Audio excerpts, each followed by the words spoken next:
Bonjour, voilà, nous sommes arrivés à la troisième vidéo de ce chapitre 5. On va faire maintenant le calcul classique de la capacité d'un condensateur plan. Un condensateur plan, c'est un condensateur formé par deux feuilles conductrices parallèles, qu'on appelle des armatures. On va les appeler A et B. L'une a une densité plus sigma et l'autre a une densité moins sigma. Ces deux feuilles sont distantes d'une quantité E et ont une surface qu'on va noter S. Alors, pour commencer, je vais vous rappeler ce que nous avons déjà vu. C'est le champ créé par un plan avec une densité qu'on suppose positive, ici par exemple sigma. Et vous vous rappelez, on avait trouvé que le champ dans le demi-espace supérieur, par exemple, était égal, il ne dépendait pas de Z, la coordonnée dans cette direction, la direction perpendiculaire au plan. Le champ est égal à sigma sur 2 epsilon 0, porté par Z. Et dans le demi-espace inférieur, c'était moins sigma sur 2 epsilon 0. Bon, ça c'était le champ créé par un plan. Ok.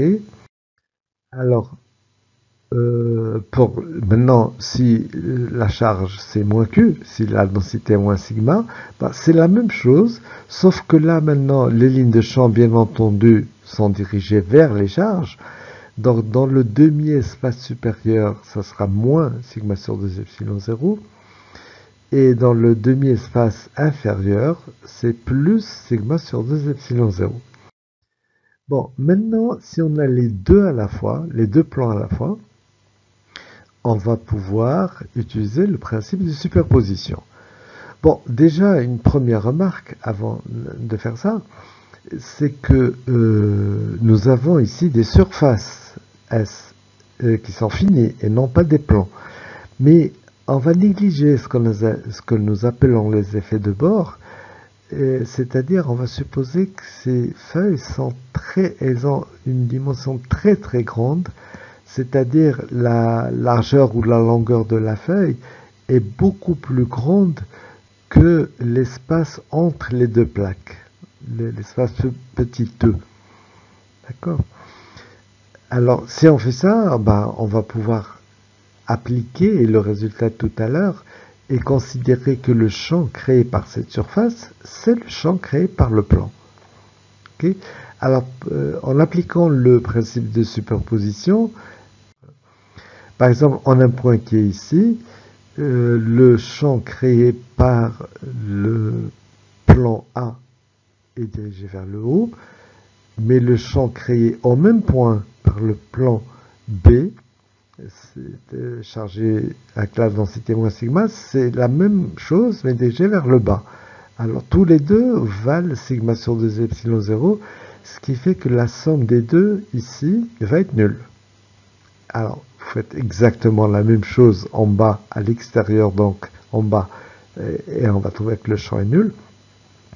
Et à l'intérieur, eh ben là, au contraire, les deux champs qui valent sigma sur 2 epsilon 0, tous les deux ont la même direction.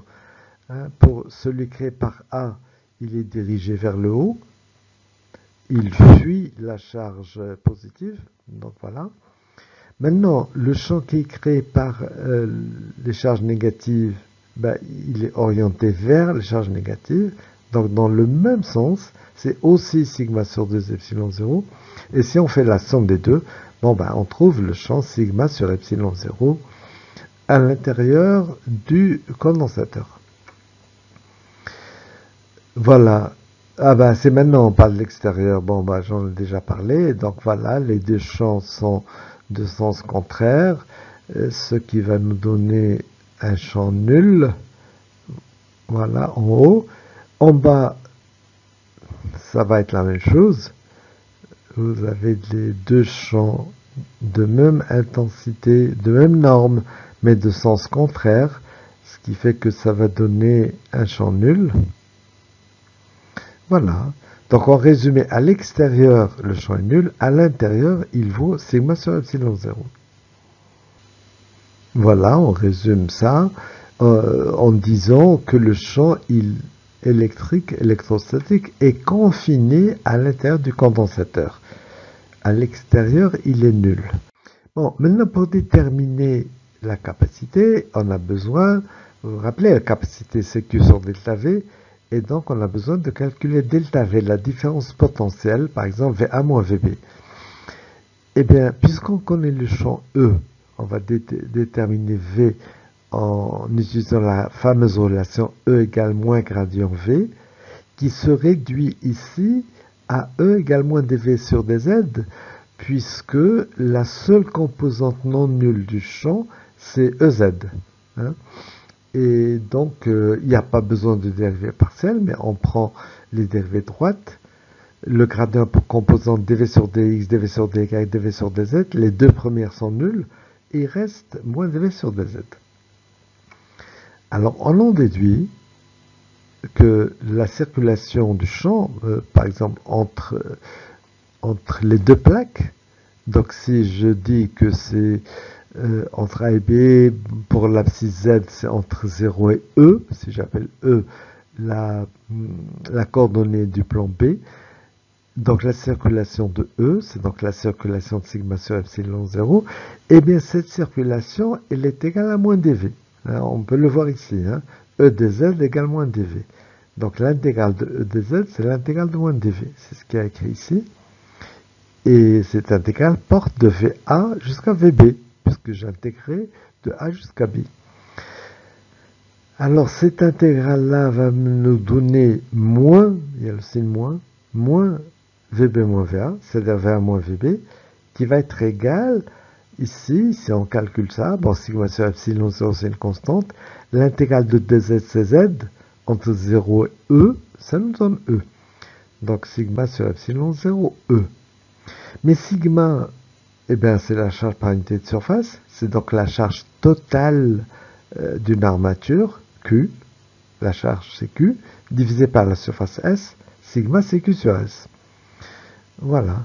Et d'un autre côté, maintenant, le fait que VA moins VB égale Q sur epsilon 0 S fois E, d'un autre côté, si je veux faire intervenir la capacité de ce condensateur, j'utilise la définition de la capacité, à savoir que C égale Q sur delta V. C'est-à-dire que delta V égale à Q sur C. Voilà ce qui est marqué ici. Eh bien, j'en déduis la valeur de C en simplifiant par Q. Et je vais trouver que C égale epsilon 0 S sur E. Voilà donc la capacité d'un condensateur plan. Vous voyez que c'est inversement proportionnel à la distance entre les deux plaques. Donc si vous voulez avoir un condensateur de forte capacité, bon bah, il suffit de diminuer E, mais il y a quand même une limite. C'est que si on rapproche beaucoup les deux plaques, si E devient petit, il y a un autre problème, c'est qu'il peut y avoir un arc électrique qui s'établit entre les deux plaques. Donc vous êtes limité par ça. Bon, il y a aussi, généralement, c'est pas le vide, hein, comme dans ce qu'on vient de faire, et ce epsilon 0 va être remplacé par la permittivité du milieu, qu'on appelle epsilon.